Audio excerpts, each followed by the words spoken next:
जो बाइडन इक्तदार में तो आ गए हैं, लेकिन उनके लिए मसाइल बहुत बड़े हैं। और डोनाल्ड ट्रंप बहुत सारे ऐसे काम करके गए हैं या उनकी इंतजामिया ने कुछ ऐसे काम किए हैं जो अब जो बाइडन के सामने चैलेंज बनकर खड़े हैं। इन चैलेंजेस में जो सबसे बड़ा चैलेंज है वो है चाइना। चाइना को कैसे डील किया जाए? क्या जैसे डोनाल्ड ट्रंप डील कर रहा था वो तरीका ठीक था, या जो बाइडन को कोई नया तरीका इख्तियार करना पड़ेगा? जो बाइडन को अगर आप गौर से इसका अब जायजा लें, इसकी जो इलेक्टोरल कैंपेन थी उसका, और जहां पे इंटरव्यूज दिए उन सारी चीजों का, तो जो बाइडन कन्फ्रंट्रेशन की या लड़ाई की बात तो नहीं करता, लेकिन वो ये कहता है कि मिल के कोई हल निकालेंगे। और वो अपने इत्तेहादियों को ज्यादा अहमियत देता है कि मिलकर सारे के सारे चाइना के मामले को भी रिजॉल्व करेंगे।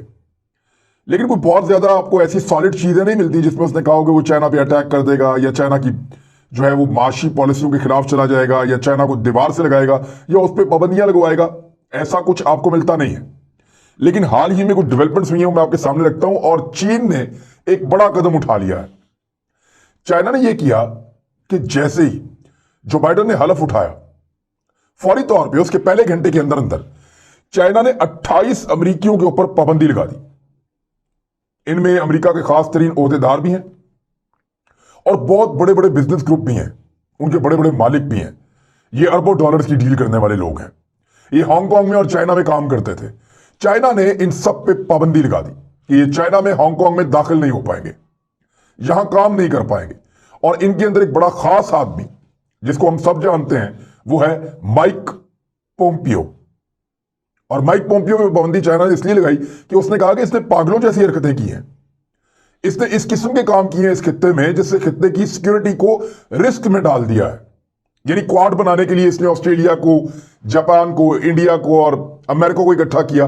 यानी ये ऐसे बहुत सारे ग्रुप्स बनाता रहा जो जंगी एतबार से चाइना को दीवार के साथ लगाएं। और चाइना इन सारी एक्टिविटीज के बदले में अपनी कुव्वत को साउथ चाइना सी में और जहां जहां उसको जरूरत थी वो वहां उसको बढ़ाता रहा। लेकिन चाइना को अंगेज किए रखा माइक पोम्पियो ने, तो माइक पोम्पियो पे भी पाबंदी लगा दी है। अब जो बाइडन इंतजामिया है उसने इस पर रद्द अमल का इजहार करते हुए कहा है कि यह ठीक नहीं किया और यह अमेरिका के साथ ज्यादती है। जहां तक पाबंदियों की बात है तो मैं आपको थोड़ा याद दिला दूं कि सबसे पहले अमेरिका ने चाइनीज पे पाबंदियां लगाई थी। उनकी जो मोबाइल एप्लीकेशन है वो बंद कर दी थी। अमेरिका की मार्केट लगभग कोई 35 करोड़ के आसपास है, आबादी उनकी जो है। तो मार्केट जो है वो आपको पता है वो थोड़ी छोटी होती है आबादी से। तो उनकी जो सोशल मीडिया की एप्लीकेशंस थी चाइना की, वो अमेरिका में बैन की गई। फिर अमेरिका के अंदर दीगर उनके बहुत सारे सरमायाकारों को बैन किया गया। फिर अमेरिका ने अपने जो सरमायादार चाइना में काम कर रहे थे उनमें से कुछ को वापस बुलाया जहां चाइना को फायदा हो रहा था। इसके बदले में चीन की आबादी जो है वो 1.25 अरब से ज्यादा की है। चीन ने क्या किया? चीन ने अमरीकी एप्लीकेशंस जो हैं उन पर पाबंदी लगा दी। बदले में बहुत सारे अमेरिकन को वापस भिजवा दिया और बहुत सारे जो चीनी सरमायाकार थे उनको कहा कि वापस आओ, कहीं और सरमायाकारी करेंगे। तो उन्होंने भी अमेरिका को डेंट डालने की, उनको नुकसान पहुंचाने की कोशिश की है। दो तरफा हुआ है ये सारा मामला। लेकिन अब जो बाइडन की इंतजामिया है वो इसके बारे में कैसे सोचती है ये बड़ा अहम है, और इस मामले को कैसे लेती है ये बड़ा अहम है। एक स्टेटमेंट आया वो मैं आपके सामने रख देता हूं ताकि वहीं से बात शुरू हो जाएगी। जेनेट येलन, ये वजारत खजाना इनके पास है, काबीना की मेंबर हैं जो बाइडन की।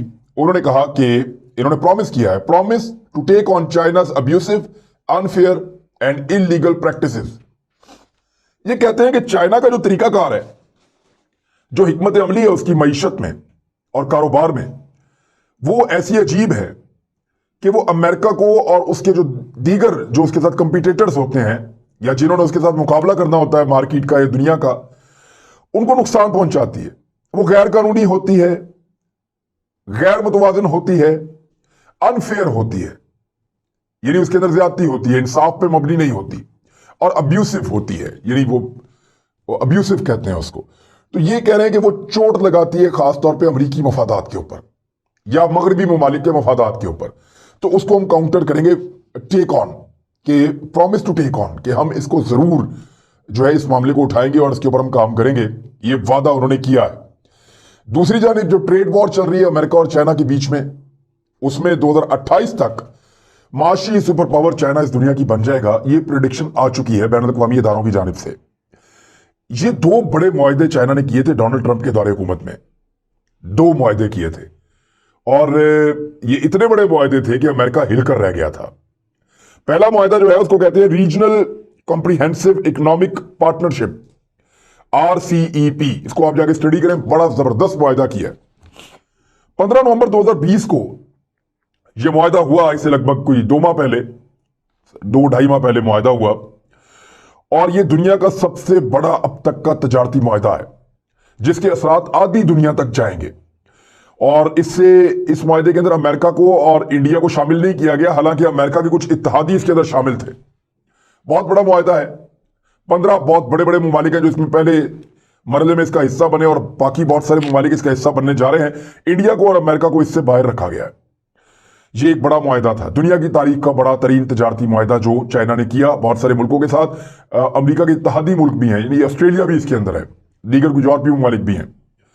अब आने आप इस पे कि यूरोपीय यूनियन के साथ चाइना ने एक मुआहदा किया। जब ब्रेक्सिट हुआ और उसके बाद बरतानिया ने अपने आप को यूरोपीय यूनियन से अलग किया, तो फिर यूरोपीय यूनियन ने पहला बड़ा अरबों डॉलर्स का जो मुआहदा किया है वो चाइना के साथ किया है। अमेरिका के साथ नहीं किया, किसी और मुल्क के साथ नहीं किया, चाइना के साथ किया है। और जो जोसेफ बोरियल हैं, जो यूरोपीय यूनियन के वजीर खारजा हैं, उन्होंने एक स्टेटमेंट दिया था, मैंने आपको अपने वीलॉग में बताया भी था, आपको याद होगा। उन्होंने कहा था कि यूरोपीय यूनियन को अब यह देखना होगा कि अमेरिका और चीन इन दोनों की लड़ाई में हम चारे के तौर पे इस्तेमाल ना हो। हमें किसी एक साइड पे नहीं जाना, हमें अपना मफाद देखना है। हमें बहुत फूंक कर कदम रखने होंगे, अंधाधुन तकलीद हम नहीं कर सकते किसी की भी। जब वो कहते हैं किसी की भी, तो इसका मतलब है अमेरिका, क्योंकि पहले वो अमेरिका के पीछे चलते थे आंखें बंद करके। तो जोसेफ बोरियल का स्टेटमेंट ये बता रहा था कि यूरोपीय यूनियन जाग रहा है और वो चाइना को एक दूसरी बड़ी ताकत के तौर पर देख रहा है। जोसेफ बोरियल ने यह भी कहा था कि अमेरिका अब दुनिया को माजी की तरह लीड करता हुआ दिखाई नहीं दे रहा। एक कहा था, यूरोपीय यूनियन के वजीर खारजा ने कहा था। एक वेबिनार था, यानी ये जो वेबसाइट्स है इसके जरिए से भी होती है ना सेमिनार्स, तो उनको वेबिनार्स कहते हैं। तो एक वेबिनार था, वहां पे उन्होंने बात करते हुए ये कहा था, और उसके बाद ये मुआहदा हुआ था ब्रेक्सिट के बाद, और अरबों डॉलर्स का ये मुआहदा चाइना के साथ किया यूरोपीय यूनियन ने, और ये एक तारीखी मुआहदा करार दिया गया सारे के सारे मगरबी मीडिया की जानिब से। बहुत बड़ा और तारीखी मुआहदा है जो चाइना ने कर लिया है। तो अब अमेरिका और चाइना एक बहुत बड़े दो इकोनॉमिक मुखालिफिन के तौर पे आमने सामने खड़े हैं। इसमें इस पूरे खित्ते में, एशिया में सारे मुल्क चीन के साथ खड़े हो गए हैं। बांग्लादेश, म्यांमार, नेपाल, पाकिस्तान, चाइना तो खुद है। इसके बाद आप आगे चले जाएं, Afghanistan, Iran, central Asia, Russia, और आप ऊपर ईस्ट एशियन ममालिक की तरफ चले जाएं तो वो सारे मुल्क भी, इंडोनेशिया, आगे तुर्की, ये सारे मुल्क अब खड़े हो गए हैं चीन के साथ। ये पूरा खित्ता चीन के साथ मिल गया, सिर्फ एक मुल्क को छोड़ के जिसका नाम है भारत। और भारत जो है वो अब साथ नहीं दे रहा चीन के, और भारत वो वाहिद मुल्क है, यानी कुछ और मुल्कों ने छोटा मोटा किया था, लेकिन जिसने बड़े पैमाने पे किया अमेरिका की तकलीद में, अमेरिका के कहने पे चाइनीज एप्लीकेशंस और उनकी कंपनियों का माल लेना बंद किया, तो वो भारत था। लेकिन उसका ज्यादा नुकसान भारत को हुआ। उसके ऊपर मैंने एक वीलॉग किया था कि चाइना के साथ जो माशी ताल्लुकात हैं उनको तोड़ने का ज्यादा नुकसान भारत को हुआ है, चाइना को कम हुआ है। दूसरी जानिब अमेरिका के साथ भी कुछ ऐसा ही हुआ है। चाइना को उतना बड़ा नुकसान नहीं हुआ जितनी बड़ी मार्केट इस दुनिया में उसको मिलने जा रही है इन दो बड़े मुआहदों के बाद। अब यह है चाइना की इकोनॉमिक पावर जो बढ़ती जा रही है, और 2028 में वो सुपर पावर बन जाएगा। जो बाइडेन के लिए सबसे बड़ी मुसीबत यह है कि कैसे रोकना है चाइना को सुपर पावर बनने से, यानी वो रोज ब रोज आगे बढ़ता जा रहा है। कोरोना वायरस में अगर आप देखें तो अमेरिका की इकोनॉमी उसकी पॉलिसीज की वजह से नीचे गई, लेकिन चाइना बड़े मुल्कों में वो वाहिद मुल्क है जिसने ग्रो किया है। 100 ट्रिलियन युआन से ऊपर गया है वो, और ये माजी में कभी नहीं हुआ। अब कैसे हो गया जब कोरोना वायरस आया हुआ है? पूरी दुनिया की इकोनॉमी डाउन जा रही है, चाइना के ऊपर जा रही है। अमेरिका के लिए बहुत परेशानी की बात है। और दूसरा, चाइना का डर भी ऐसा लगता है निकल गया है। चाइना अब अमेरिका को उतनी बड़ी ताकत के तौर पे नहीं देखता जितनी बड़ी ताकत के तौर पे माजी में देखा जाता था। अमेरिकन वार्निंग्स के बावजूद चाइना ने वही किया जो उसको ठीक लगा भारत के साथ। अमेरिकी दबाव के बावजूद चाइना ने वही किया जो उसको साउथ चाइना सी में उसको लगता था कि ये मुझे करना चाहिए, और वो वही करता चला गया। अभी हाल ही में पिछले 2 दिन की खबर मैं आपको बताता हूं कि ताइवान की जो फिजाई हुदूद है, चाइना कहता है ये हमारी है, ताइवान बोलता है हमारी है, लेकिन अमेरिका क्योंकि ताइवान के साथ खड़ा है और वो मुखालिफ ढूंढने की कोशिश करता है, तो वो एक छोटा सा एक एरिया है ताइवान।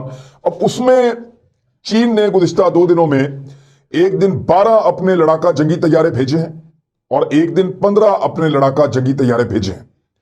और ये जंगी तैयारे ऐसे खास तैयारे हैं जिनके पास एटॉमिक एसेट्स या एटॉमिक बम ले जाने की सलाहियत मौजूद है, और इसका गालिब इम्कान है कि चाइना उनको इस सलाहियत के साथ प्रवास करवा रहा है। अब अमेरिका के लिए इंतहाई तशवीशनाक बात है, अमेरिका ने इसके ऊपर जो है रद्द-ए-अमल दिया, और रद्द-ए-अमल देते हुए उन्होंने ताइवान के नजदीक जो साउथ चाइना का समंदर है उसमें अपने बहरी बेड़े को आगे की तरफ बढ़ाया है। ये जो बाइडेन के आने के बाद चाइना के साथ पहला टकराव हो सकता है अमेरिकन का। यानी टकराव तो आज तक हुआ ही नहीं, लेकिन टकराव का लेवल भी होता है ना, आमना सामना आ जाना, स्टैंड ऑफ हो जाना, एक दूसरे को वार्न करना, एक दूसरे को पीछे हटने का कहना, एक दूसरे पे पाबंदियां लगाना, एक दूसरे की जो है रोकने की कोशिश करना, महदूद करने की कोशिश करना। तो ये वो माजी में भी करते रहे, लेकिन जो बाइडेन ऐसा करेगा या नहीं करेगा ये एक बड़ा सवाल था। पॉलिसी को रिवर्स करेगा या रहने देगा, एक बड़ा सवाल था। जो बाइडेन क्या करता है इससे पहले चाइना ने करके दिखाया है। यहां से यह पता चल रहा है कि चाइना बहुत दलेरी के साथ चीजों को देख रहा है और अपने अंदर ही अंदर वो एक सुपर पावर बन चुका है जिसकी अनाउंसमेंट वो करना चाहता है। अक़वाम मुत्तहिदा में चीन के सदर ने कहा था कि दुनिया में अब एक अकेली पावर नहीं रह गई, दुनिया में ताकत के और भी बम्बे मौजूद हैं, और भी पावर पूल्स हैं, और उन सब का एहतराम होना चाहिए। ताकत सिर्फ एक जगह पे मौजूद नहीं है, ये प्रेसिडेंट शी जिनपिंग ने कहा था अक़वाम मुत्तहिदा में। तो अब सूरत हाल ये है कि चाइना ने 2 जगह पे चैलेंज किया अमेरिका को गुज़िश्ता चंद दिनों में।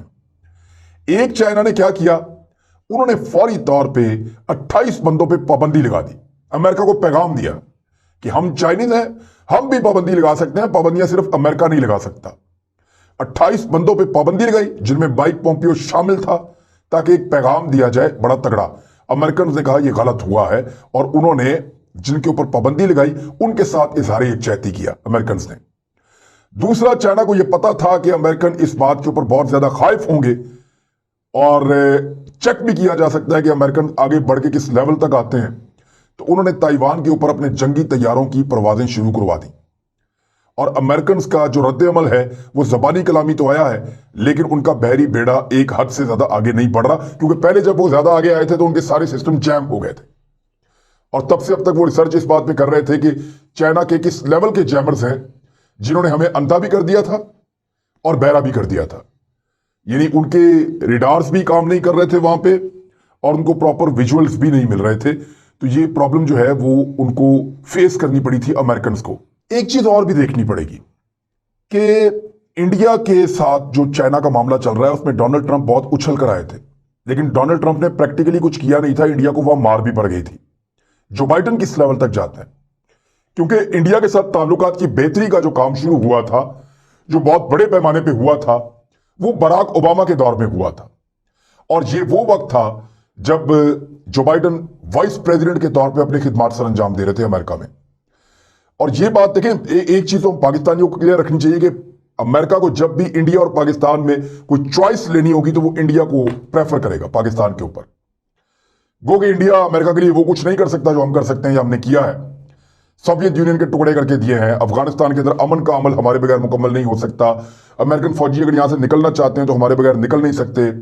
अगर हम उनका बाजू छोड़ दें तो अफगान तालिबान उनको कच्चा खा जाएंगे, ऐसा लगता है ना, और होगा भी ऐसा ही।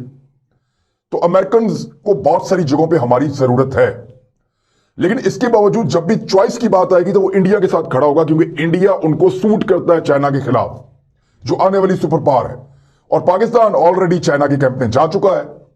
लिहाजा इंडिया के साथ अमेरिका खड़ा होगा। पाकिस्तान को यह देखना है कि वो अपनी खारजा पॉलिसी के तहत, अपनी खारजा पॉलिसी के जरिए से अमेरिका को किस हद तक होल्ड करके रखता है और रोके रखता है कि वो भारत का साथ एक हद से ज्यादा आगे बढ़ के ना दे। ये भी एक बड़ा सवाल है, और यहां पे जो बाइडेन इंतजामिया का ये एक इम्तिहान है कि वो जब भी मीडिया के साथ आगे बात करेंगे और उनकी इंटरेक्शन होगी तो मीडिया ये सवाल जरूर उठाएगा कि चाइना, इंडिया, पाकिस्तान, कश्मीर, जब ये चीजें उनके सामने आएंगी तो फिर पता चलेगा कि अमेरिकन पॉलिसी क्या है। लेकिन सिचुएशन मैंने आपको बता दी है कि सबसे बड़ा चैलेंज जो बाइडेन के लिए, जो डोनाल्ड ट्रंप छोड़ के गए, वो कोरोना नहीं है, वो चाइना है। RNN न्यूज, हर खबर आप तक।